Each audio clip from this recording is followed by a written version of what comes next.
Welcome back to Seriously Funny. I'm your host, Mashnor Kabir, and I built the mountains. This week we continue with the conversation that we had last week on the top of mountains, but we talk about what happens after you've reached the top of the mountain, or whatever mountain. Maybe it's multiple. Who knows what you're doing over there?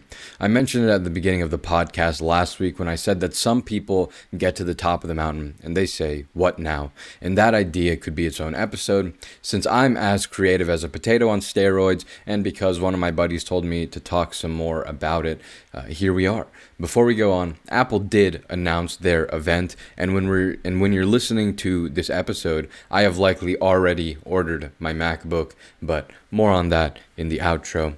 Before we start, again, Notion changed their color palette. I'm not a fan. It looks like the old Notion colors with 5,000 years of aging applied to them. The blue is okay, but the green, the red, the orange, the pink, the yellow, and the orange look the same. And not great overall. But my complaints aren't the point of this episode. They're the point of a different episode. With that, you made it. You've done it. You made it to the top of the hill, the top of the mountain. You've crossed the Dunning-Kruger graph, and you've become not only an expert, but the best. Sure, maybe you're the best at something stupid like being a celery cutter. You get that joke if you listen to the last episode. So if you haven't, pause and go do that. I'll wait. Alright, master celery cutting sensei dude, now that you've climbed to the top of the mountain, what happens? There's quite a number of ways that this story goes, so let's go through them. I say quite a number. We're going to go through 3 because apparently that's the magic number. The first is nothing. You keep going even though you're the leading expert. You simply take the mountain you just climbed and you just go ahead and make it bigger. Like this is a big old game of Minecraft. This is going to happen if you're in an academic field, maybe if you're in the culinary field, some fields where you can create something. If you're able to create something within your field, you won't get bored because you're always using your creativity to go further. Sure, maybe you're at the top of the mountain, but some mountains can continue to go higher if you simply build it higher. This is probably the optimal ending to the post-achievement path. You just keep going. GG. This is the best way that it can go. You spend all this time to get to the top of the mountain, and now that you know everything, you literally just make the mountain bigger. Awesome. That's the best way that this story can end.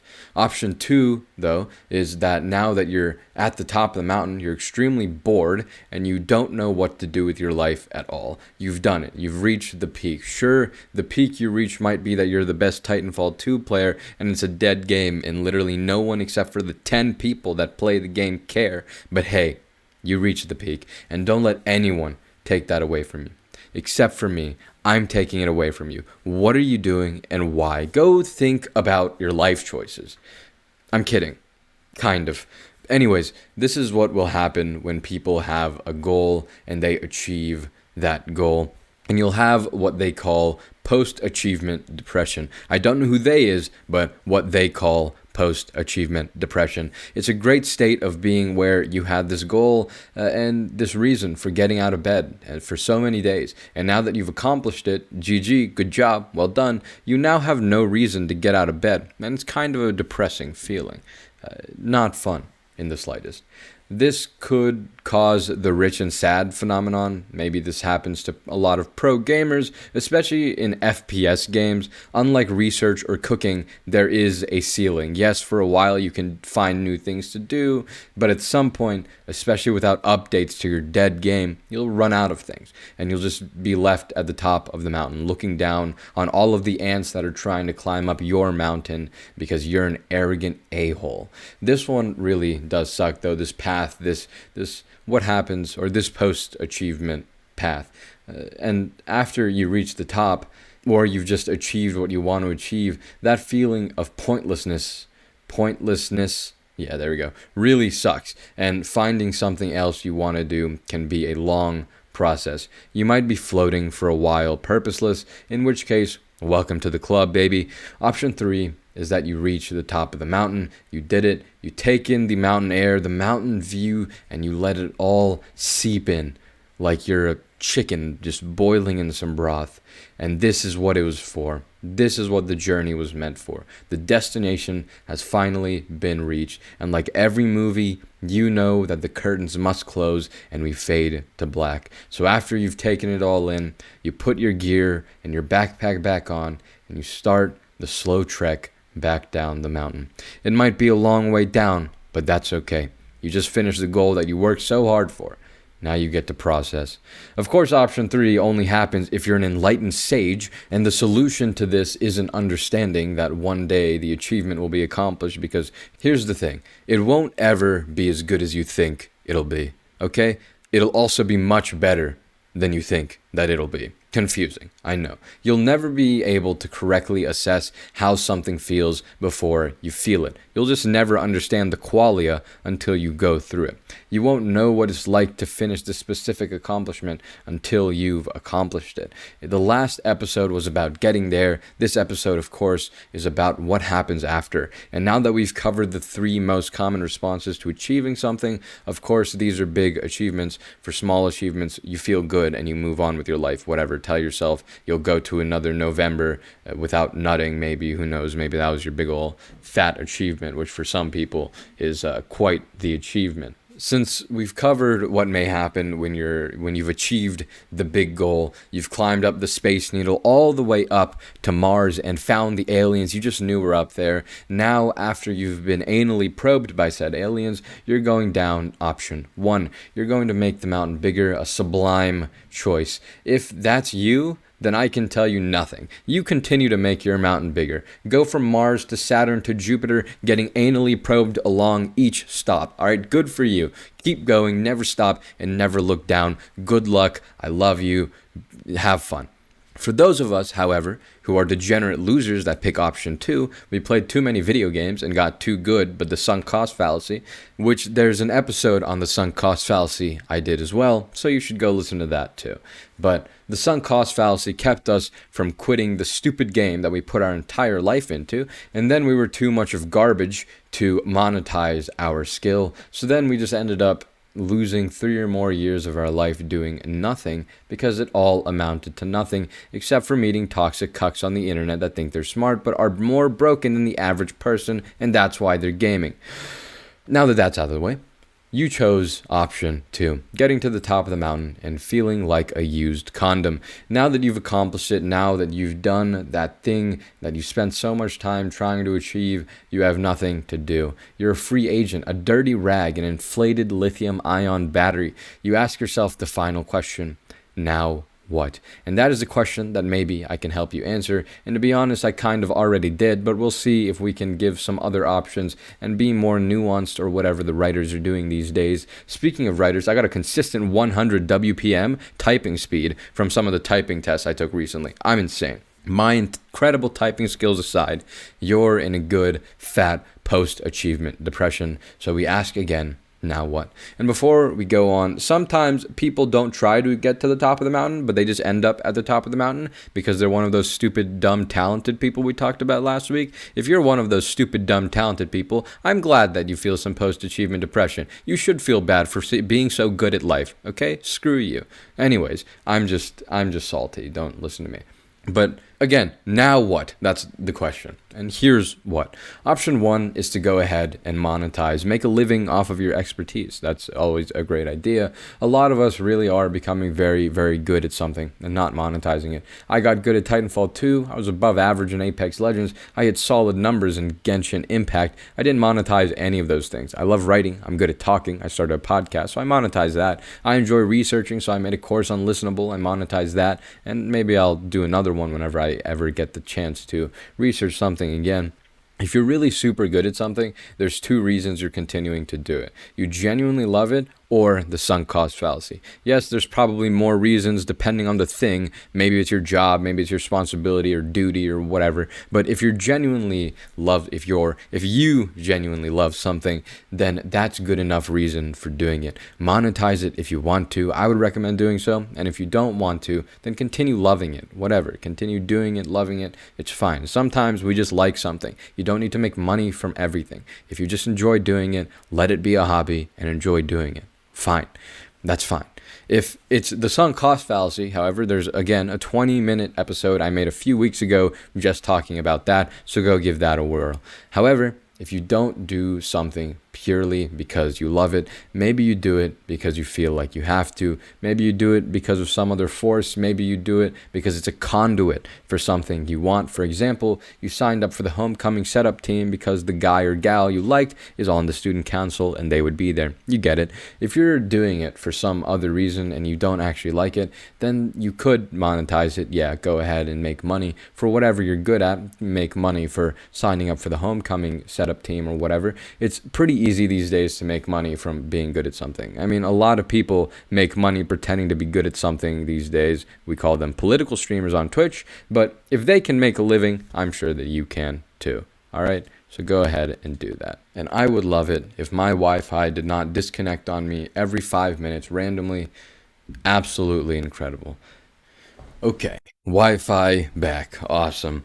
The second option is the one I would probably recommend. Monetizing is easy, sure, but keeping up with it can be a challenge.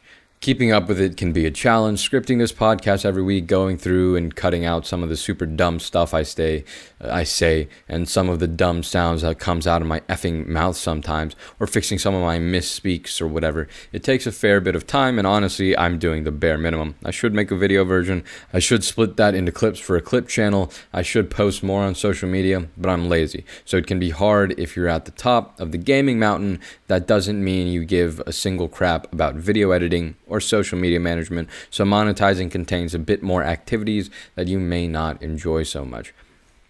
If not that, maybe for some reason you can't monetize whatever you're super good at. Maybe you played too many video games and got osteoarthritis in your hands. Who knows? If that's the case, let's head to our last point and talk about what I think most people should do if they climb to the top of the mountain, and it's not one of those cool elastic mountains they heard about at the beginning of the episode.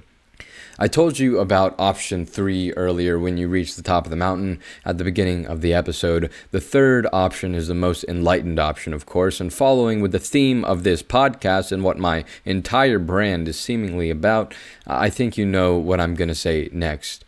Yeah, go ahead and anal probe the aliens back. Those losers can't get away with this one-sided treatment. What in the world, or I guess what in the Mars? Anyways, but other than anal probing aliens, if that's your fancy, whatever fits your fancy.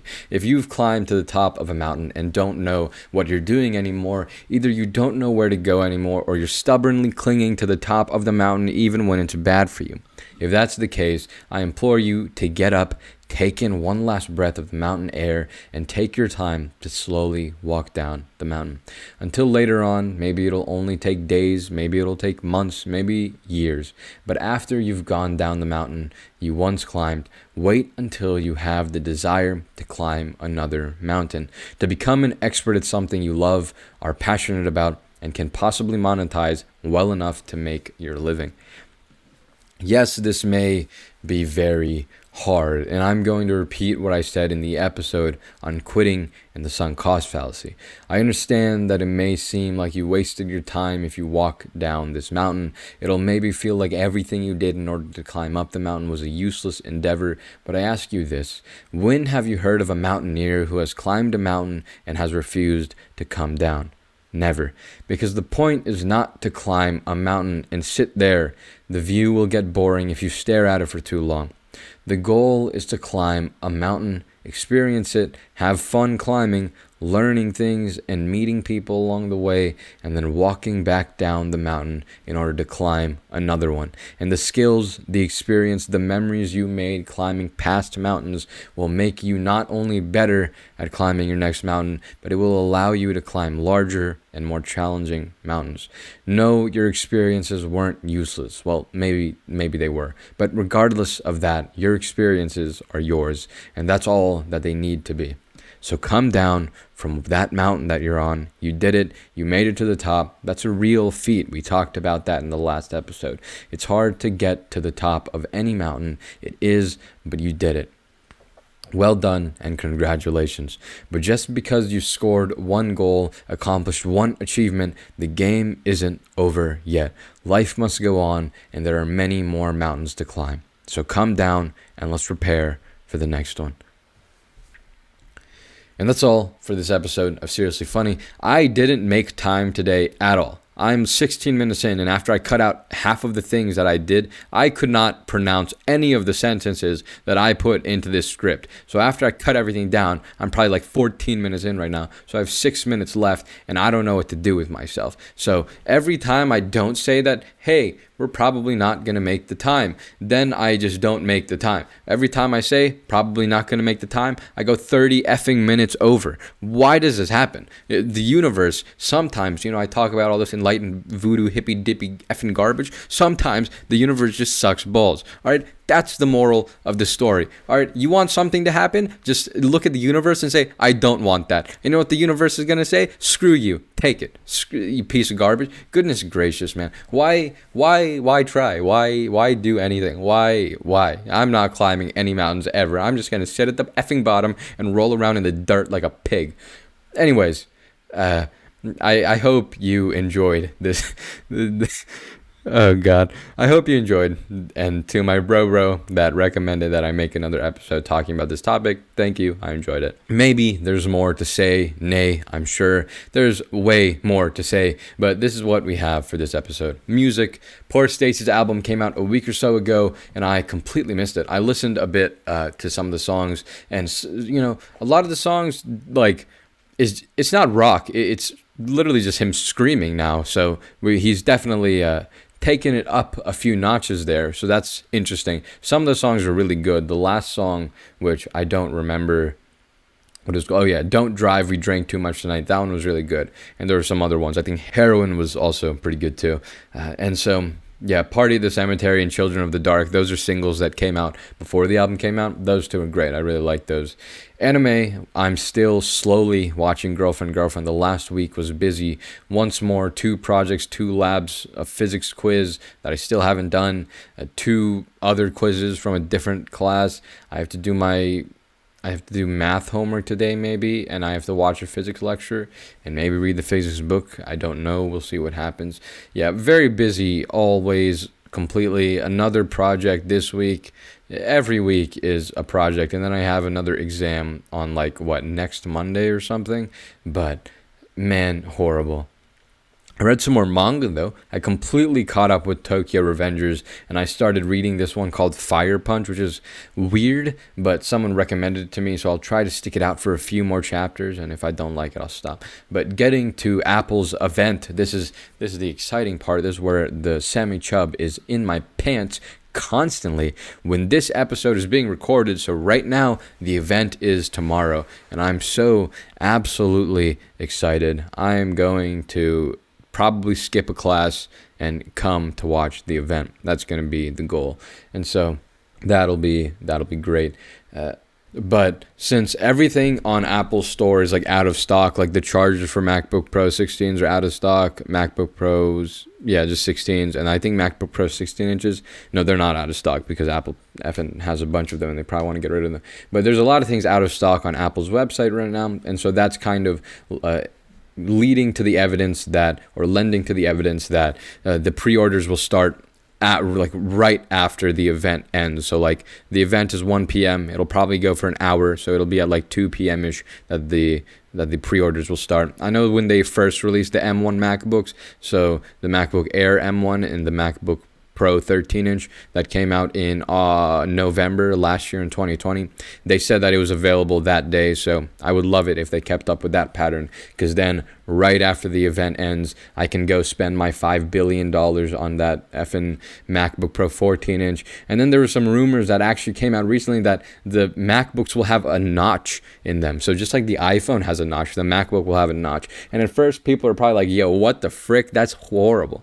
But so the way that macOS works, there's a menu bar at the top that's always there. And so honestly, if the notch is pretty thin-ish. Like, it'll only be in the menu bar, so it won't actually disrupt anything at all. And if that's the case, if you have that like extreme like no bezel design, I actually don't think that would look that bad. I think that's actually kind of cool. So I'm gonna be hopeful about it. Maybe it'll happen, maybe it won't. I think the only thing that we're like not sure of, that I need to see, if this happens, I'm going to be so effing ecstatic, is 120 hertz Pro Motion on the MacBook display. If they put 120 hertz on the MacBook screen, my life is accomplished. I'm done. I've won. I could die happy at that point. That's really what I want.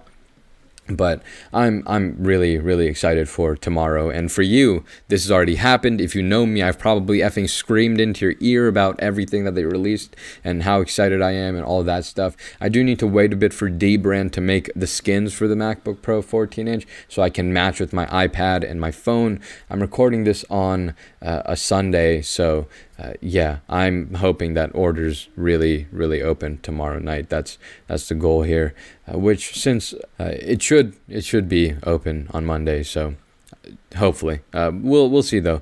And if I'm excited enough, maybe after I effing order that, if it does happen tomorrow, if the orders happen tomorrow, maybe I'll like re-record, not even re-record, but maybe I'll like go through the outro again. Maybe you'll hear from future me tomorrow if I get really excited to talk about what happened. Who knows? If I don't, however, I will, or you will, of course, hear from me again next week when I talk about it, and I'll probably talk about it a lot in the whole good old time with a new MacBook from Windows user for my entire life to Mac for the first time ever.